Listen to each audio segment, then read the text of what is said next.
Stories that time forgot. Did you know the glamorous Hollywood star you see here was also a brilliant inventor whose work paved the way for the Wi-Fi and Bluetooth you are using right now? This is the incredible, untold story of Hedy Lamarr. Most people remember Hedy Lamarr as one of the most beautiful actresses of Hollywood's golden age, a star who graced the silver screen alongside Clark Gable and Spencer Tracy. She was an icon, a symbol of glamour and sophistication. But behind the stunning looks was a mind that was years ahead of its time. What most people don't know is that Hedy Lamarr was also a self-taught inventor, and her most significant invention would change the world forever. To understand her genius, we have to go back to her early life in Austria. Born Hedwig Eva Maria Kiesler in Vienna in 1914, she was an inquisitive child, fascinated by how things worked. Her father would take her on long walks, explaining the inner workings of streetcars and printing presses. These moments ignited a lifelong passion for technology and problem solving. She was a natural thinker, someone who loved to dismantle and reassemble things just to see how they ticked. Her acting career began in Europe, and she quickly gained fame but also notoriety for her role in the controversial 1933 film Ecstasy. Her life took a dark turn when she was married to a wealthy Austrian arms dealer, a man who was possessive and controlling. He was deeply involved with the Axis powers, hosting lavish parties for high-ranking officials. Hedy was forced to attend these dinners, a beautiful trophy on her husband's arm. But she wasn't just sitting there, she was listening. She absorbed every detail of the conversations about military technology, weapons, and secret communications.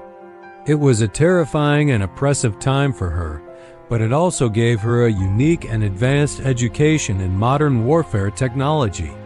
She was essentially a prisoner in her own home, a gilded cage. Eventually, Hedy couldn't take it anymore. In a daring escape that sounds like a scene from one of her own movies, she disguised herself as her own maid and fled her husband, her home, and her country.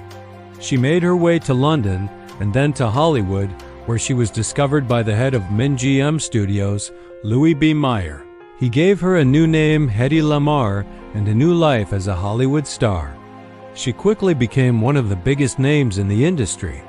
But as World War II raged in Europe, Hedy felt a deep need to contribute more than just her movie stardom. She knew the horrors of the Nazi regime firsthand and was desperate to help the Allied cause. She approached the newly formed National Inventors Council in Washington, D.C., offering her expertise. At first, they didn't take her seriously. They saw a beautiful actress and suggested she could best help by using her fame to sell war bonds, and she did, raising millions of dollars. But in her spare time, away from the movie sets and glamour, her mind was working on a much bigger problem. She was haunted by news reports of German U-boats sinking ships carrying civilians, including children. A major issue for the Allies was that their radio-guided torpedoes were easily jammed by the enemy. If the Nazis could figure out the frequency being used, they could broadcast interference on that same frequency, sending the torpedo off course. Hedy thought, what if you could make the signal jump from frequency to frequency randomly? If the enemy couldn't predict the next frequency, they couldn't jam the signal. This concept is now known as frequency hopping. It was a brilliant idea, but she needed help to make it a reality.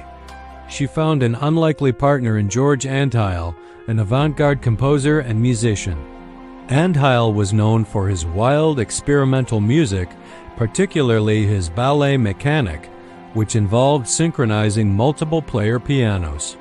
When Hedy explained her idea, Antheil immediately understood the technical challenge. How do you synchronize a transmitter in the torpedo and a receiver on the ship so they both jump frequencies at the exact same time? His experience with synchronizing player pianos held the key. They realized that a perforated paper roll, similar to the one in a player piano, could be used to coordinate the frequency changes. They designed a system using two identical paper rolls, one at the transmitter and one at the receiver. The rolls would have the same pattern of 88 holes, the same number of keys on a piano, and as they turned in sync, they would guide the signal to hop between 88 different frequencies. It was a secret communication system that was virtually impossible to jam.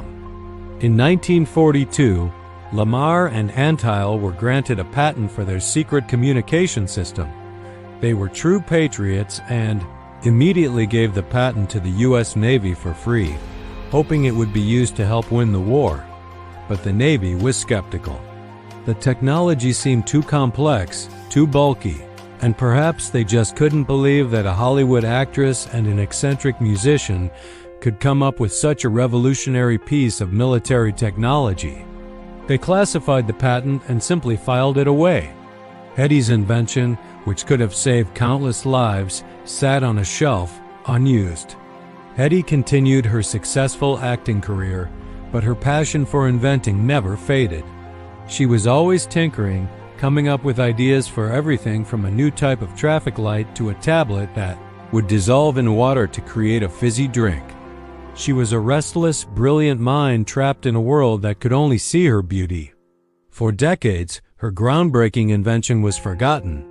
The patent expired and her contribution remained a secret.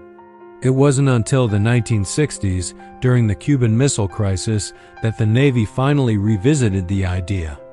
By then, transistors had replaced bulky vacuum tubes, making the concept of frequency hopping practical. They implemented a version of her system on their ships, but the story doesn't end there. The true legacy of Hedy's invention would be realized decades later with the dawn of the digital age. The principle of her frequency-hopping spread-spectrum technology became the foundation for countless modern wireless technologies. It's in your GPS, it's in military communication systems, and most amazingly, it's the technology that allows Wi-Fi and Bluetooth to work. Every time you connect your phone to a Wi-Fi network or use a Bluetooth headset, you are using a direct descendant of the technology invented by a Hollywood movie star and an avant-garde composer during World War II. For most of her life, Hedy Lamarr received no recognition for her invention. It was only in the late 1990s, near the end of her life, that the world finally started to learn the truth. The Electronic Frontier Foundation honored her with a Pioneer Award, and she finally received some of the credit she so richly deserved. When told about the award, she famously responded, "Well, it's about time." Hedy Lamarr's story is a powerful reminder that we should never judge a book by its cover. She was a woman who was celebrated for her beauty, but deserved to be celebrated for her mind. She was more than just a pretty face. She was a pioneer, a patriot, and a visionary whose genius continues to shape our world in ways we are only just beginning to understand. So the next time you're scrolling through your phone on a Wi-Fi network, take a moment to remember Hedy Lamarr, the glamorous movie star who escaped a villain, tried to save the world, and gave us a gift of technology that connects us all. Thanks so much for watching. If you found this story as fascinating as I do, please hit that like button and subscribe for more incredible stories you might not know. See you in the next video.